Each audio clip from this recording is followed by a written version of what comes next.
40 भाइयों की पहाड़ी, कश्मीरी लोक कथा।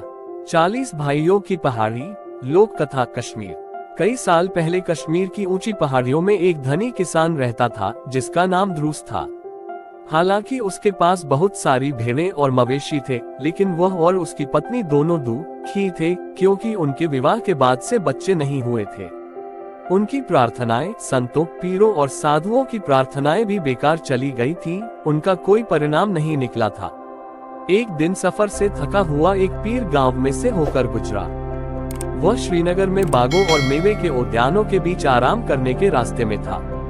जब वह ध्रुस के टेंट के पास से गुजर रहा था, पीर ने आवाज लगाई, अल्लाह के नाम पर अपनी खैरात मुझे दे दो। मेरे पास न तो गोश्त है और न ही रोटी का टुकड़ा है। लेकिन ध्रुस ने जवाब दिया, मैं अपनी जिंदगी के हर दिन दयालु रहा हूँ, लेकिन अभी तक मुझे एक बेटे का वरदान नहीं मिला है, इसलिए मैं तुम्हें कुछ भी नहीं दूंगा। जिसे जन्नत ने मना कर दिया उसे कौन मंजूर कर सकता है।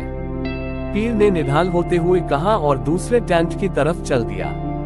लेकिन पीर का युवा शिष्य जो पीछे आ रहा था ने आश्वस्त होकर अनुभव किया कि उसके पास दुखी दंपति को संतुष्ट करने की शक्ति थी। उसने 40 कंकर इकट्ठे करके बिना बच्चे वाली स्त्री की गोद में रख दिए और उसे आशीर्वाद दिया। निर्धारित समय पर उस स्त्री ने पूरे 40 बेटों को जन्म दिया, सबको एक ही समय में। ध्रुस बहुत परेशान और चिंतित हो गया। उसे विश्वास हो गया कि वह इतने सारे बच्चों को नहीं पाल सकेगा। हम 40 बच्चों के लिए रोटी नहीं जुटा सकते। वह अपनी पत्नी से बोला, इसलिए केवल एक चीज है जो हम कर सकते हैं। अपनी पसंद के एक लड़के को रख लें और शेष 39 लड़कों को जंगल में ले जाएं और उनको वहीं छोड़ दें। हमारी कठिन परिस्थिति से निकलने का और कोई रास्ता नहीं है, इसलिए एक को छोड़कर सभी बच्चे पहाड़ों पर ले जाए गए और भेड़ियों की दया पर वहीं छोड़ दिए गए। उन्हें मरने के लिए छोड़ दिया गया था।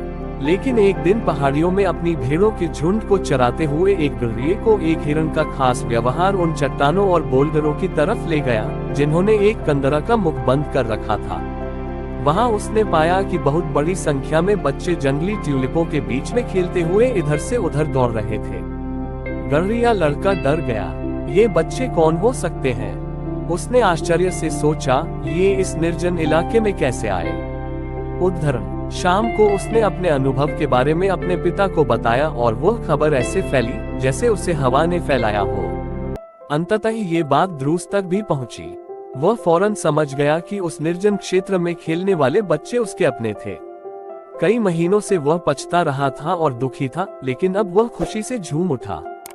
वह उस पहाड़ी की तरफ दौड़ा जहां उन्हें देखा गया था। उसने वहां देखा कि वे नन्हे नन्हे बच्चे जंगली जैतून और पिस्ता के पेड़ों के बीच छुपा छुपी खेल रहे थे। सभी बच्चे एक दूसरे से मिलते थे और बहुत सुंदर थे, लेकिन अजनबियों से शर्माते थे। जब ध्रुस उनसे बोला तो वे दौड़ गए और खुद को गुफाओं में छुपा लिया। उसने एक दिन और एक रात उनका इंतजार किया, लेकिन वे अपने छुपने के स्थान से बाहर नहीं आए और वह भारी मन से अपने घर लौट आया। उसकी पत्नी, जिसका दिल अपने खोए हुए बच्चों की चाह में दुखी हो रहा था, ने एक अन्य पीर से सलाह ली, जिसने कहा, उनके भाई को ले जाओ जिसे तुमने अपने पास रख लिया था। उसे लेकर उस पहाड़ी पर जाओ जहां वे खेलते हैं। जब वहां पहुंचो तो उसे नीचे उतार देना और खुद छुप जाना। ममता से अभिभूत माँ ने ठीक वैसा ही किया जैसा उससे कहा गया था और सच में वही हुआ। बच्चे उसके प्यारे बेटे के साथ खेलने के लिए बाहर निकल आए। नन्हे अजनबी और उसकी मधुर आवाज से आकर्षित होकर वे उसके पीछे पीछे अपनी माँ के पास आ गए, जिसने उन्हें गले से लगाया और उन्हें मिठाइयाँ दी और जल्दी ही बिना किसी कठिनाई के वह उन्हें उनके घर लाने में सफल हो गई। ध्रुस बच्चों को वापस पाकर इतना खुश था कि उसने गरीबों को उपहार और भोजन बांटा और गांव में संगीत तथा भोज का आयोजन हुआ। उसने सभी 40 बच्चों को नमाज अदा करना और पवित्र किताबें पढ़ना सिखाया। लेकिन अल्लाह का फरमान ये था कि देवदूत अजराइल एक ही समय में 40 की सांसें ले ले। सारे 40 बच्चे अचानक एक ही दिन मर गए। पूरे गांव में मातम छा गया और लगातार 3 दिन और 3 रात तक दुआएं की गई। अंतिम संस्कार में भाग लेने आए अनेक मित्रों के लिए भोजन तैयार किया गया। उसके बाद 40 भाइयों को उस पहाड़ी पर ले जाया गया जहां वे पाए गए थे और सुनसान क्षेत्र में उसी पहाड़ी पर उन्हें दफना दिया गया जहां वे जंगली ट्यूलिपों के बीच खेलते थे। और आज के दिन तक बच्चे अभी भी रहस्यमय पर्वत पर घूमते हैं, जिससे कुल चेहलतान 40 भाइयों की पहाड़ी के नाम से जाना जाता है। मनमोहक लोक कथाओं पर नियमित अपडेट के लिए हमारे चैनल को सब्सक्राइब करना न भूलें, क्योंकि हम कहानी कहने की लौ को जीवित रखने का प्रयास करते हैं। हमारे किसी भी आगामी एपिसोड को देखना न भूलें, जहां हम भारतीय लोक कथाओं के खजाने से अधिक छिपे हुए रत्नों को उजागर करेंगे।